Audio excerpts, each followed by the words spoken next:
Hi, everyone. I'm Claire Kenny. I'm GLAAD's Director of Youth Engagement, and I'm sitting here with River Gallo.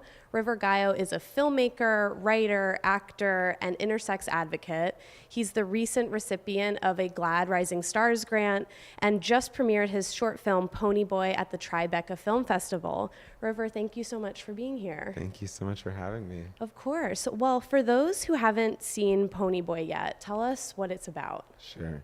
So Ponyboi takes place on Valentine's Day in New Jersey, and Ponyboi is an intersex runaway and sex worker who works out of a laundromat. He hates his life.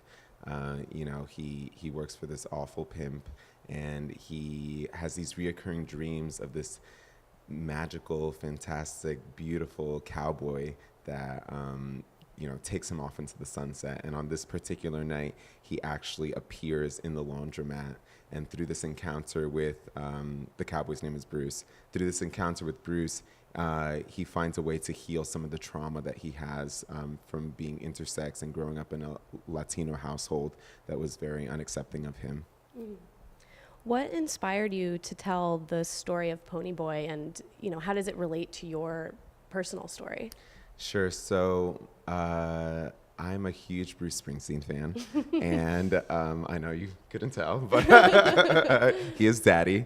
But his music, I think, really inspired me to connect with that feeling of growing up in New Jersey and any suburb, that feeling trapped, feeling kind of like an outsider, feeling like you're so close to, for me, it was New York City, and feeling like you're so close to something that you want, but still also so far away.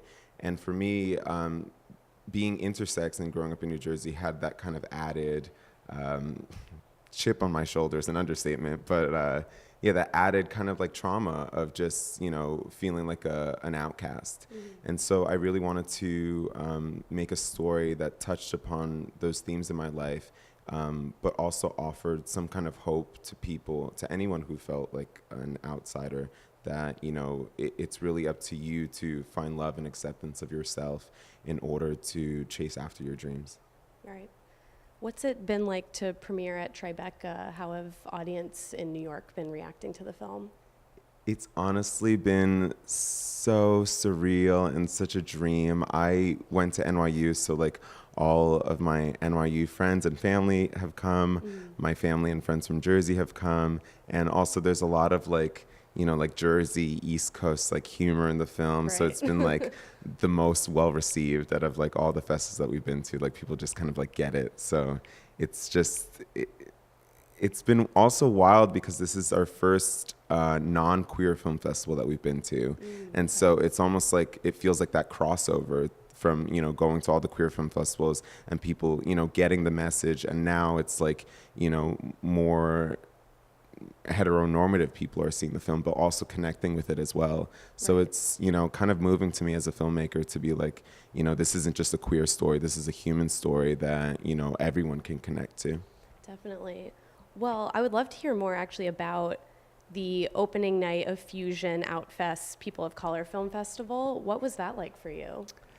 That was maybe the first taste that I felt of what it would feel like to be a celebrity. It was like everyone was like, I was bum rushed with people. Like people just like, I couldn't take one step without someone be like, River, Ponyboi, yeah. Like, and all the pictures and stuff. And it was just, people were crying like at me, like people were just like breaking down in front of me, telling me how much, the film meant to them.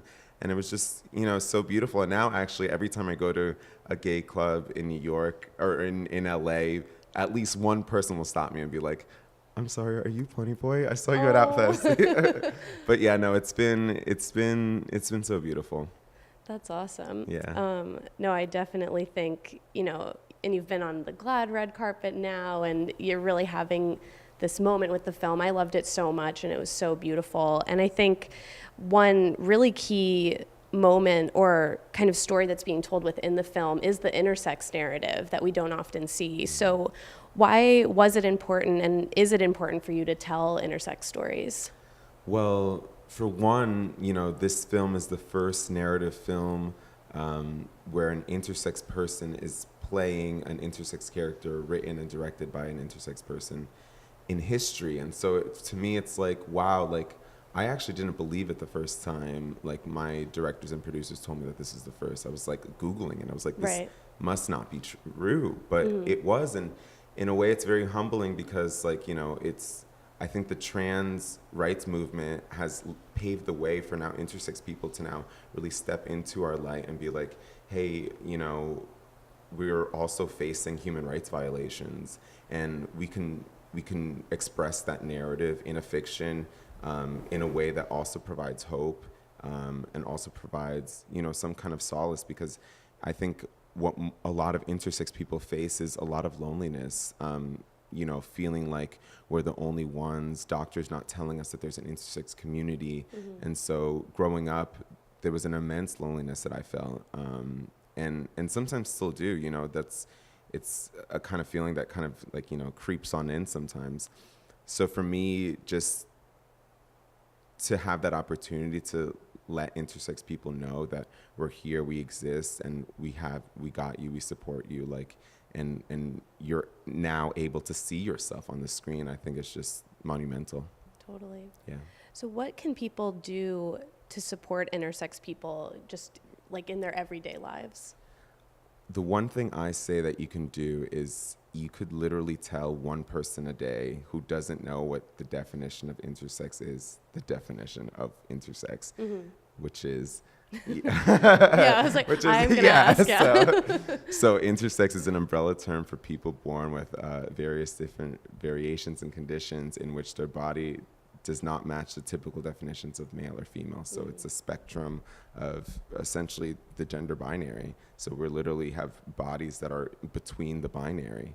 And for me, it's so powerful to share that definition because, for millennia, we've been made to seem like we don't exist, but we've existed since the Greek and Roman times. It's just, you know, our bodies are just a natural variation of how, you know, humans, how us as animals can exist.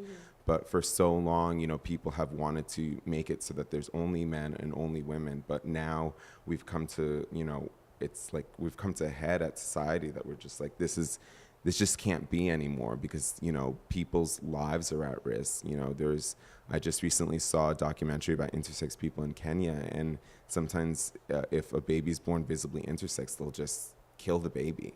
Or just, like, you know, there's these horror stories of, you know, that doesn't happen in America, but, like, you know, I think we need, you know, the more developed nations need to set an example and be like, you know, this is wrong, this is a violation. We can't have these unnecessary cosmetic surgeries to go on, and in order to save intersex lives.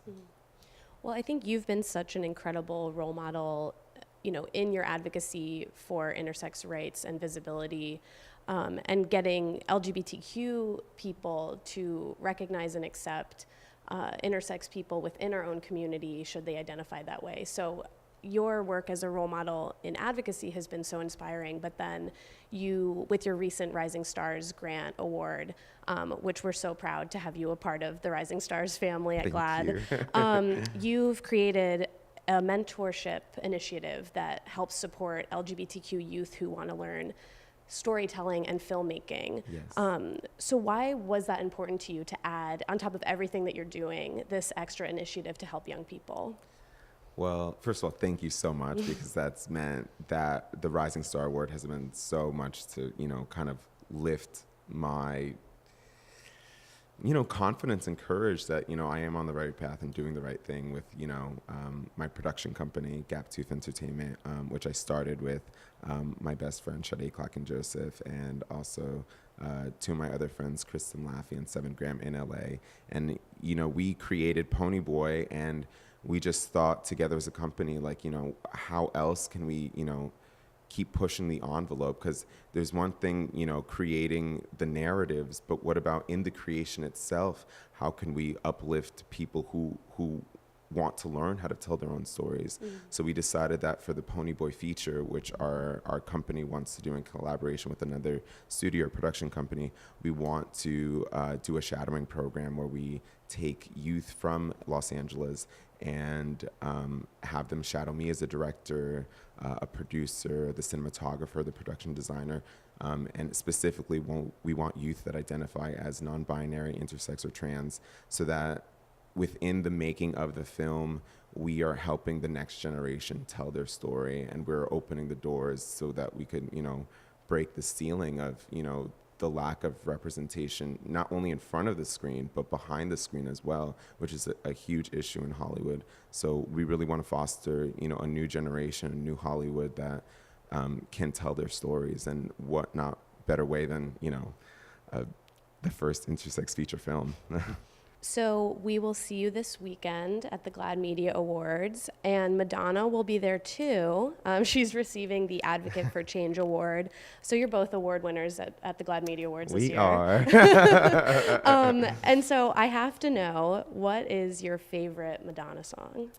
So it's not one of her most popular ones, but I love "Crazy for You" because it's I'm just kind of a hopeless romantic, and I really have this vision for the Ponyboi feature of, I want like a karaoke moment where Ponyboi enters kind of a rough and tough kind of motorcycle karaoke bar, and then just sings "Crazy for You" and then just melts everyone's heart away. So you're going to ask her for the rights this weekend? So Madonna, if you want to be part of revolutionary change in filmmaking, yeah. Great. Well, River, thank you so much. This has been so fun, and I'm Thank really you. excited for this weekend. But for anyone who hasn't seen Ponyboi and wants to know how to watch it, how should they do that? So you could follow us on Ponyboi_film, and Ponyboi is spelled PONYBOI_film. On Instagram and Twitter. You can follow me, River Gallo, on Instagram, also ponyboyfilm.com. We want to release it online sometime at the end of this year, hopefully with Reverie, that they're a gay streaming platform that we're working with right now. So yeah, hopefully later this year we'll release it to the public, and be on the lookout for the feature film and all the developments that we're making towards that initiative. Awesome. Well, thank you so much. And thank you to everyone who tuned in. Make sure you check out the GLAAD Media Awards this weekend and check out Ponyboi. Thank you.